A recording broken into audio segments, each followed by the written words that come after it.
हाय friends, मैं हूं Manav. Welcome to movie शूवी। करते हैं आपस में पॉजिटिव सा नमस्कार और बात करते हैं कुछ एक खतरनाक से टॉपिक की। क्या हो रहा है ऑफ लेटली कि बिना मूवी रिलीज़ हुए हुए बहुत सारे ऐसे रिव्यूज़ बाहर आ जाते हैं और कुछ हैंडल्स तो उसके अंदर से ब्लू टिक मार्क वाले होते हैं, जिससे जनता जो है वो कन्फ्यूजवा जाती है कि हमें थिएटर जाने का है कि नहीं जाने का है। और जिस तरीके की इसके अंदर खबरें आती हैं वो कई बारी जब आप खुद मूवी एक्सपीरियंस करने जाते हो तो वो ठीक नहीं निकलती हैं। हालांकि जो फैंस होते हैं वो यही सुनना चाहते हैं, चाहे वो सलार हो चाहे वो डंकी हो, यार हमारे स्टार की जो मूवी है वो कितनी अच्छी निकलनी चाहिए। तो लेफ्ट एंड राइट पे कुछ आपको स्क्रीनशॉट्स दिख रहे होंगे और ये स्क्रीनशॉट्स में उनके नाम भी लिखे हुए हैं मोटा मोटा लेवल पे। एक जना डंकी को बोल रहा है कि भाई ये मास्टरपीस है और राजकुमार हिरानी साहब ने क्या काम किया है। उसने फर्स्ट हाफ को भी बहुत अच्छे से डिस्क्राइब किया, उसने सेकेंड हाफ की जर्नी को भी बहुत अच्छे से डिस्क्राइब किया और बोला कि सेकेंड हाफ में तो आप बहुत ज़्यादा रो ही पड़ोगे। वहीं पर ही अगर आप पढ़ सकते हो पीछे मेरे सलहार का, तो उसने लिखा है कि ये तो विजुअल स्पेक्टिकल है, एक्स्ट्रॉर्डनरी क्रिएटिविटी है और क्वालिटी सिनेमा है। और इसने तो मतलब 4.5 स्टार दे दिए हैं इसके अंदर इसने। और इधर वाले भाई साहब ने डंकी को 5 में से 5 स्टार दे दिए हैं। अब देखो ये जो स्टार का सिलसिला है यहाँ, क्योंकि ये जस्ट मेयर वर्ड्स होते हैं और 2-4 लाइनें लिखी होती हैं, तो मुझे तो इनसे बड़ा डर लगता है। क्योंकि ये कोई भी हो, मेरे को ऐसा पर्सनली लगता है कि सेंसर बोर्ड के अंदर भी अगर आप हैं तो आपको कितनी अथॉरिटी होगी कि मूवी के बारे में आप पहले ही बात कर लो बिना रिलीज़ हुए और इतने ओपनली बात कर लो। मुझे नहीं लगता ये ऐसा पॉसिबल भी होगा, क्योंकि आई थिंक सेंसर बोर्ड भी कहीं ना कहीं एक कॉन्ट्रैक्चुअल ऑब्लिगेशन के अंडर होगा कि जब तक मूवी रिलीज़ नहीं हो जाती तब तक हम लोग ऐसी बात नहीं कर सकते। अब इससे बेचारी जनता जनार्दन तो कंफ्यूज होती है। इवन जो क्रेडिबिलिटी है बहुत सारे रिव्यूअर्स की वो भी ख़राब होती है, क्योंकि जब वो रिव्यू लेके आएंगे अपना, हो सकता है इसके साथ कुछ कॉन्ट्राडिक्टरी रिव्यू हो और यहाँ पर कुछ और बोला गया हो तो बोलेंगे यार नहीं, पहले रिव्यू तो ऐसा आया था, आप कुछ और ही बता रहे हो। और ये फर्स्ट डे फर्स्ट शो के बाद इमीडिएटली गाली गलौज और ये सब चीज़ें शुरू हो जाती हैं। तो मेरा रिक्वेस्ट है सबसे कि चाहे ये आपके फेवरेट स्टार की कोई ना कोई मूवी हो और 5 स्टार मिलके आप एक्साइटेड ज़रूर हो जाएं तो अच्छी बात है। आप उस हौसले को बनाए रखें कि सलार बहुत बड़ी हिट होगी, डंकी बहुत बड़ी हिट होगी, लेकिन कुछ थोड़ी देर के लिए थम जाएं और उसको वायरल होने से रोकें।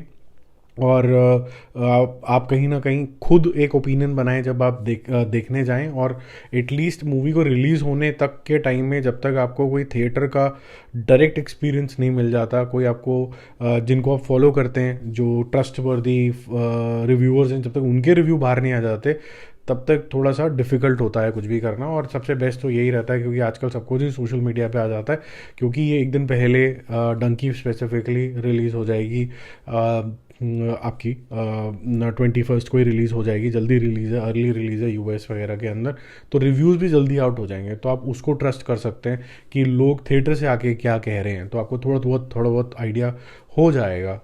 वहीं पर सलार को भी या नाइट से ही शो मिलने शुरू हो जाएंगे, मिडनाइट से, तो वहाँ पर आपको थोड़ा कुछ फ्लेवर मिलना शुरू हो जाएगा। और फिर उसके आगे आप अपनी टिकट खरीदे ना खरीदे उसकी चॉइस ले सकते हैं। हालांकि दोनों मूवीज़ का जो एडवांस बुकिंग है वो काफ़ी अच्छा चल रहा है, जो मैंने कल कवर भी किया था। 1 मिलियन का तो पोस्टर खुद, 1 मिलियन यूएस डॉलर्स का तो ऑलरेडी इसने डाला ही था सलार ने। और करीबन 400,000 यानी कि 4 लाख डॉलर्स का डंकी का भी बुकिंग हो चुका है। तो ठीक है, निक टू निक चल रहा है। और यहाँ पर ये भी मेंशन करना ज़रूरी है कि सलार की जो प्रीवियस बुकिंग थी जो कैंसिल पूरी तरीके से नहीं हुई थी, वो सारे लोगों को नई डेट की टिकटें भी मिली हैं, तो थोड़ा सा फ़ायदा तो उसको हुआ है।